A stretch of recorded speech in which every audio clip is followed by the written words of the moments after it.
Arkadaşlar yeni bir video daha hoş geldiniz. Bu videomuzda birinci ordu nasıl yapılmalı? Nasıl ilerlemelisiniz? Yeni sunucularda başladıysanız nasıl bir şekilde devam etmelisiniz? Ya da hangi sınıfa yönelmelisiniz? Bunu konuşacağız. Bu bana göre oyunun en önemli konusu. Bu videoyu neden bu kadar geç çektim? Ben de bilmiyorum. Valla kusura bakmayın. Yeni aklıma geldi. Şimdi bu birinci ordu bana kalırsa birinci ordu en sağlam ordu olması gerekiyor. En güçlü ordunuzu birinci ordunuz yapın ve ikinci, üçüncü, dördüncü ordularınızı çok güçlendirmeyin arkadaşlar. Çünkü oyunda yapacağınız %90 şey birinci orduyla savaşmak zaten. Hani ikinci ordu %10 için hani çok fazla bir harcama yapmanıza gerek yok. Şimdi benim birinci ordum arkadaşlar şu anda bu şekilde. Natasha var, Margaret var, Cyrus var, Tristan var. Bunun ismini unuttum ama bu değişecek. Bu değişecek. Bu mesela ben okçu oynuyorum arkadaşlar, tamam mı? Natasha, Margaret okey, tamam mı? Fakat Cyrus ve Tristan'ı mecburiyetten dolayı oynuyorum şu anda. Neden mecburiyetten dolayı? Çünkü kahraman yok. Okçu kahramanlar yavaş yavaş geliyor. Şimdi bu kahraman geldiği zaman, mesela Darian geldiği zaman buradan hemen bu arkadaşı çıkartacağım. Darian'ı sokacağım. Bunun sebebi, birinci önceliğim, bunun silahı var. Silahından dolayı sokacağım. İkincisi ise burada üçüncü yeteneği savaş yeteneği olduğu için. Bundan dolayı bu Evans'ı çıkartıp onu sokacağım. Ve ardından bunlarla devam edeceğim. Yeni okçu kahramanlar gelene kadar. Çünkü neden? Ben bu hesabı çok fazla para yatırdım. Bundan dolayı da silahları var. Silahları da güçlü olduğu için mecburiyetten dolayı şu anlık bu şekilde kullanacağım. Siz nasıl yapmalısınız? Şimdi örnek veriyorum. Yeni sunucuda başladınız. İlk yapmanız gereken arkadaşlar, bana kalırsa kesinlikle okçu oynayın. Kesinlikle bak. Neden? Şimdi şöyle geldim abi. Birinci okçu kahramanı bu. Başlangıçta verilen.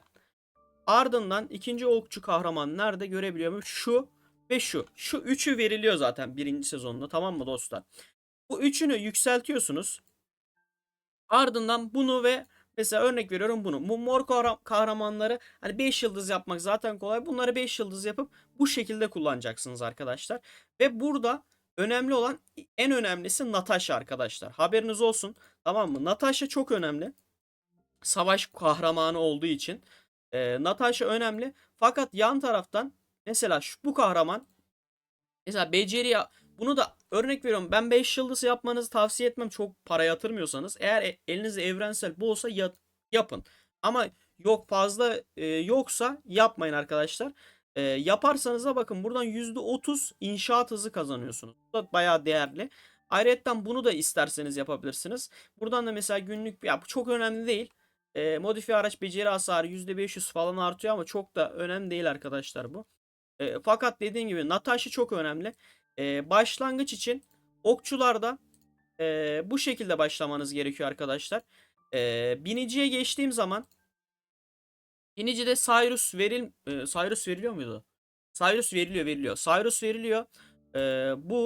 Bu Carleone falan, ismini tam hatırlamıyorum, kusura bakmayın arkadaşlar.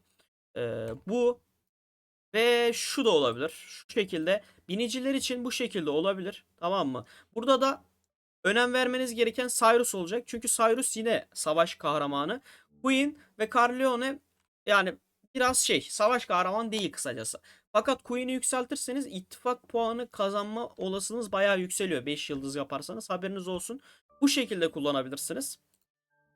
Üçüncü ordumuz savaşçı. Savaşçıyı ben hiç tavsiye etmiyorum arkadaşlar. Bence savaşçı yapmayın ama yaparsanız da Tristan, Kay, Catherine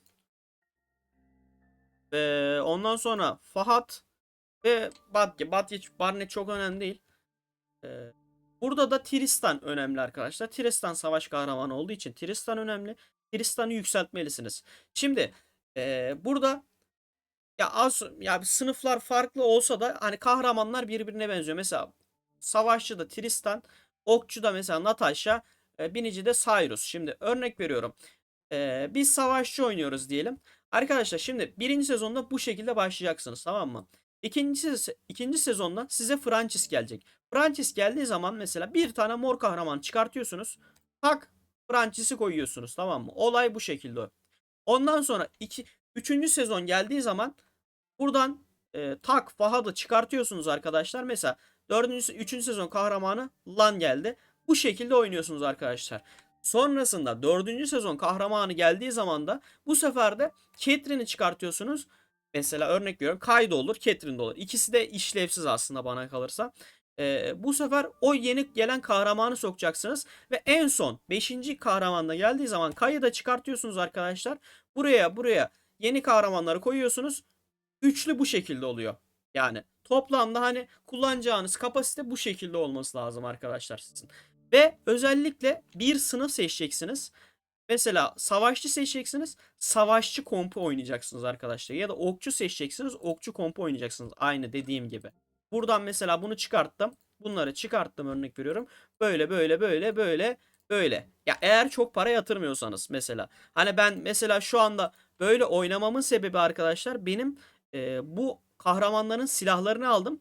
Ve hani okçu kahramanların mesela bunun silahı yok, henüz gelmedi daha. Ondan dolayı, mecburiyetten dolayı böyle oynuyorum. Eğer örnek veriyorum şu kahraman gibi silahı gelen okçular geldiği zaman mesela ben bunları çıkartacağım. Bunları şu an mecburiyetten dolayı oynuyorum. Hani sen neden böyle oynuyorsun diye soranlara, bu mecburiyetten tamamıyla. Fakat hani siz çok aşırı para yatırmıyorsanız kesinlikle 5 okçuyu, 5 binici ya da 5 savaşçı yapın arkadaşlar.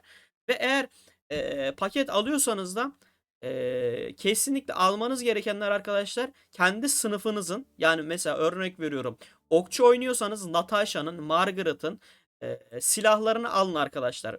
Kendi sınıfınızın silahları bayağı değerli, çok aşırı derecede güç veriyor arkadaşlar birinci ordunuza. Şimdi oluşum hakkında bu şekilde en mantıklısı. Bunu geçtikten sonra arkadaşlar bir de şurada gördüğünüz gibi hani ekipmanların silahları var. 4 tane. Burada 4 tane, toplamda 5 orduya yetecek kadar 20 tane silah olması lazım. Ekipman olması lazım. Burada da benim yaptığım olay arkadaşlar, ilk 5 kahramanın ekipmanlarını çok aşırı derecede güçlendirdim. Fakat 6. kahramana geldiğimiz zaman gördüğünüz gibi çok kötü.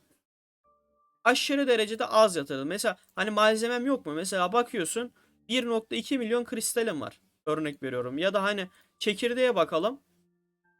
Şuradan çekirdeğe de baktım mesela. 4900 çekirdeğim var arkadaşlar. Ama neden yükseltmiyorum?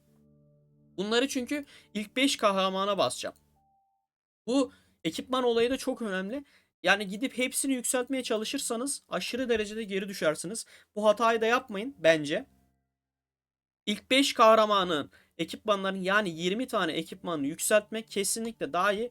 Ya unutmayın, hani oyunun %80'i %90'ı birinci ordu üzerinden ilerliyor. Saldırı yapıyorsun birinci ordu. Savunma yapıyorsun birinci ordu. Ya ana ordu.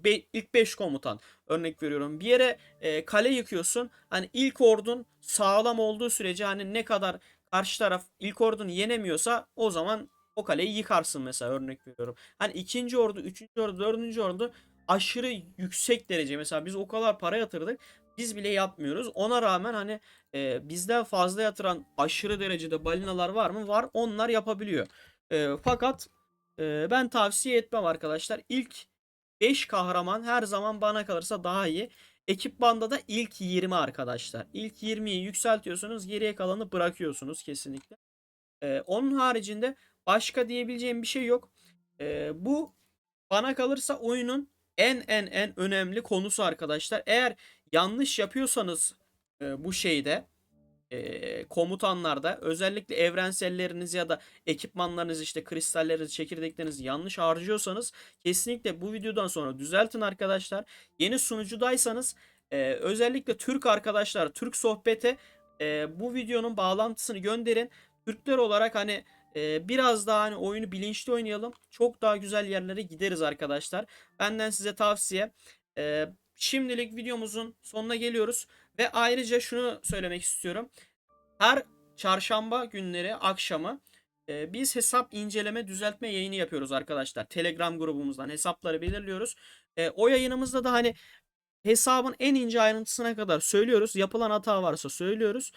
O yayınlara da gelerek oyunu detaylı bir şekilde öğrenip çok doğru bir şekilde ilerleyebilirsiniz arkadaşlar. Hepinizi seviyorum. Bay bay.